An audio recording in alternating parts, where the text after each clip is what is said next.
They won't move from their position. You got the other party that won't move from their position, and you have this other group that's sort of just kicking the can and then taking the stick and hitting the beehive and getting everything stirred up, but nothing's moving.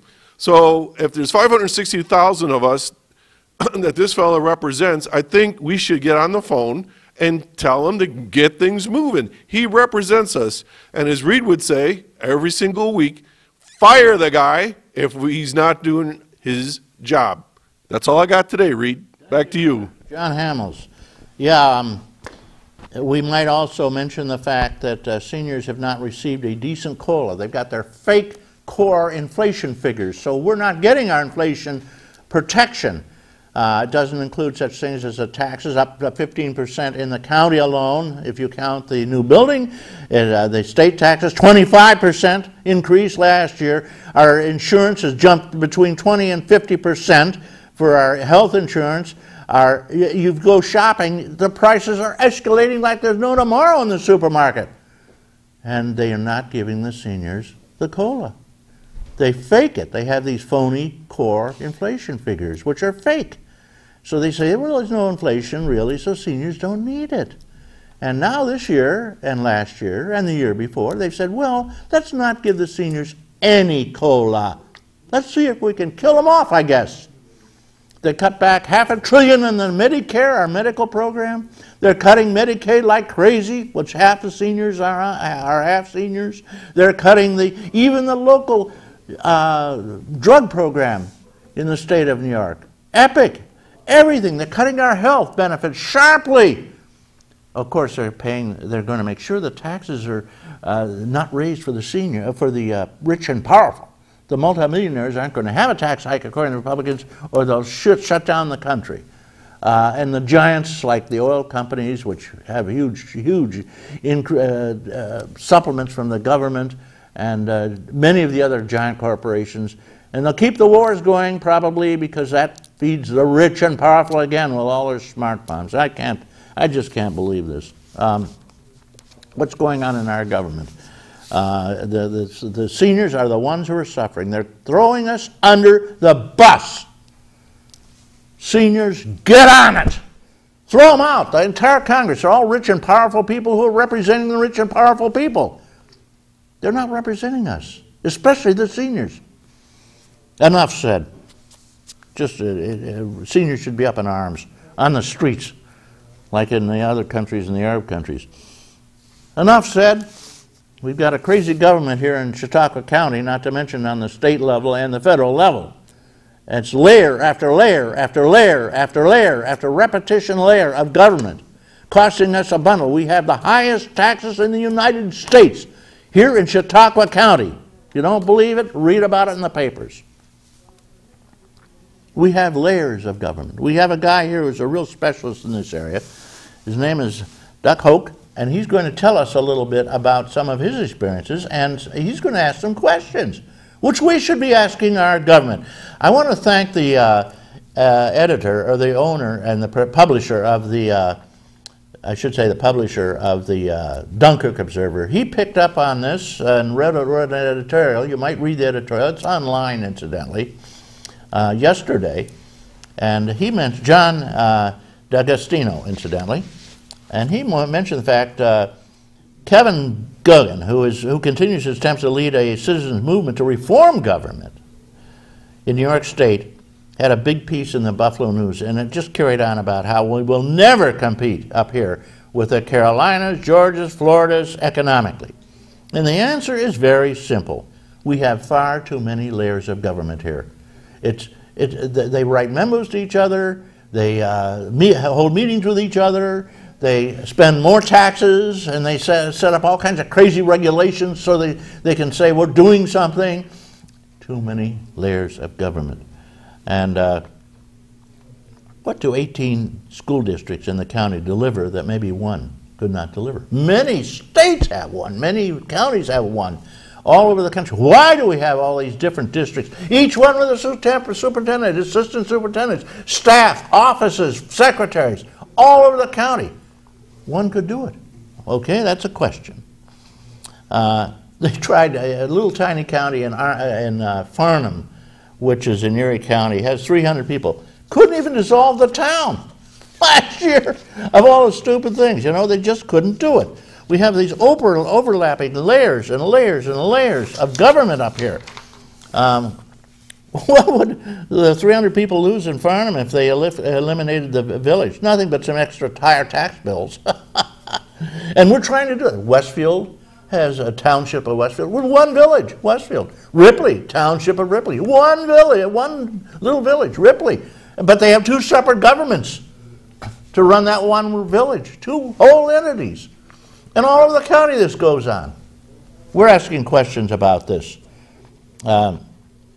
The higher tax bills, highest taxes in the country, Chautauqua County. Seems to me we're in this county, according to the editor or the publisher of the Dunkirk Observer, it's ironic. We're always looking for the best deals when we go shopping, but when it comes to government, forget it. We don't mind paying all these higher taxes for all these darn things. It's insane. It's insane. At any rate, enough said about this. Thank you, John Gastino. He's the publisher of the Observer, for your comments. And if you want to read his article, his notes, his editorial is very, very interesting. I just didn't read it. I just gave you a few highlights. Doug Hoke. Good morning, Doug. Good morning, Reed. Tell me, where are you from, Doug, originally? Well, heavens. Originally... Heaven? We all came from heaven, something didn't we? like that. Originally, I grew up, was born in Silver Creek a few years back. Quite a few now. It's getting more, you know, as time goes on. Remind me to ask you about the walnut tree. The biggest tree in the world. Yeah, at that in time. Silver Creek. Yeah, Silver Creek. We'll talk about that. At any rate, I grew up on the family farm up in the town of Arkwright. It's a farm that my great-great-grandfather actually bought in 1822, so it was in the family for a long time. Sure was. My sister still lives there, so I go over and visit on occasion. You mentioned Grace Hall here earlier.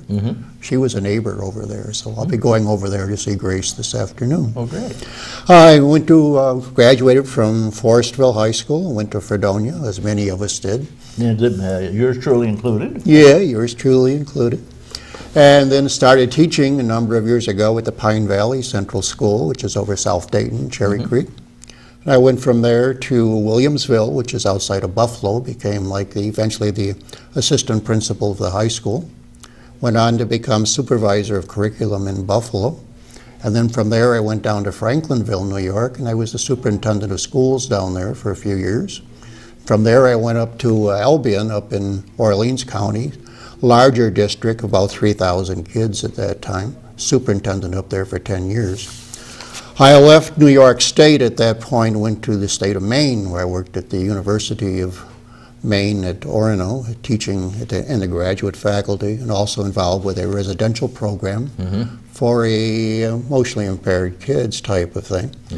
And then I went from there, state of Hawaii, and I was in the state of Hawaii for 10 years, and I was like the director of special ed for a while in the state of Hawaii, and then I was like what they call director of program support and development, which worked with 183,000 kids on 270 schools on 7 islands, which was a large system. State of Hawaii only had one school system for the entire state, no individual component districts. Also, there were no cities in Hawaii, even though Honolulu was a very large city. It was all supervised and managed by Oahu County. So we had one state government, and we had 5 counties, and that took care of all the population of the state of Hawaii. Currently, I'm living in Florida, Punta Gorda, Florida, much of the year, and Westfield, New York, many weeks out of the year. And in Florida, I teach at Edison State College and teach writing and composition courses. And then I also teach at Barry University, where I teach a course in public policy, research, writing, that type of thing. And you have written yourself? Yes, I have written. I have 6 books published now. 7th book is coming out actually in October. So there'll be 7 books coming out. But what I was interested in is that I have a lot of friends up here in Chautauqua County who are members of the Republican Party. Republican Party essentially got started here many years ago. Absolutely. And had their first actually national meeting was in Mayville. Because it actually was a Westfield crowd, but they didn't have a big enough hall. Well, yeah, and they had the first Republican newspaper in the United States, Right. the Westfield Republican. And so there is a history and tradition of the Republican Party in this county. And all of my Republican friends tell me they believe in limited government, small government, all that type of thing. This is what their major claim, okay? But what I can't understand is they are living in the most highly governed county, the most highly governed state in the whole United States. Figure that one out. I guess so. Well, I guess that's probably why the New York State has the highest taxes in the United Well, States. there's among a other things. direct relationship. It could have right. something to do with it. Let's talk a little bit about the counties. I have a house in Chautauqua County, had a house in Westfield now for many years. And Chautauqua County is an interesting place because, as you mentioned earlier, there were 18 school districts in Chautauqua County, which is quite a few actually. And I checked this morning on just taking the enrollment. Over half of them have fewer than 1,000 kids. They have maybe 600 students, 700 students on kindergarten through 12th grade, which is small school district. 18 school districts. I think there are 26, 27 towns now, I believe, in Chautauqua County. These are town governments, okay. And then we have 2 cities, okay, and then we have, I think it's something like 15 villages, and some of the villages have a population, I don't know, as you mentioned here, Farnham in Erie County, 300, but driving around Chautauqua County these days, I was in Sinclairville the other day, not too many people are now living in Sinclairville. I go back to Forestville on occasion, where I went to high school. Not too many people living in Forestville these days. Each one, of course, having a town. Each one has and a village government with a full board, with all kinds of special regulations that they've all set up. They have a village government, they have a mayor. And of course, each one has a full school board and a full superintendent and all the staff and the building. You have multiple levels of taxation. Yes. Okay. Now, I live in Charlotte County, Florida much of the year. Charlotte County, Florida has a population of 160,000 year-round residents, which is about 30,000 more than what we have in Chautauqua County. Okay, it's 160,000 people. Of these 160,000 people, we have one small city government, Punta Gorda, which has been there since 1870s, something like that. Otherwise, there are no other cities in this county. There are no townships. There are no villages, okay? And the schools, again, Chautauqua County has around 20,000 students in the schools, K through 12. Charlotte County has, again, about 20,000 students in the schools. But there's only one school district, okay? Just one school district. One superintendent? One superintendent. One office? One staff? One small board of education. One little board? 5 people on the board of education. County government, I think you have, 25 county legislators here or something like that now? It's pretty close to 25, that's I right. think, I mean, they keep saying they're going to cut back on them, but the 25 will not cut back on it. But there's still 25, I think, at this point. Charlotte County, Florida has 5 commissioners. Five commissioners. That's it. 5 commissioners. They take care of the needs of 160,000 people, okay? So you do not have the levels of government in Charlotte County, Florida. You do not have these levels of government in any other state in the Union. And you have the same, I might add, as in Georgia for the most part, and Kentucky for the most part. And the southern states are creaming us. A lot of businesses are just running. People move there for a number of reasons. First of all, the taxes are lower, okay? Yeah. The level of taxation. You have fewer levels of government that you have to support. Taxes are lower. They do not have the problem of conflicting regulation. Whereas you have all of these different levels of government, in order to do what they need to do, I guess, they pass all kinds of ordinances and laws, and they set up all kinds of restrictions. So if you have a large corporation, large company coming into the area, they have to deal not just with, say, one larger county entity. They have to deal with the townships, they have to deal with the villages, and quite often I've been caught up in situations where people who are involved with the county government, town government, the village governments, they don't agree with each other.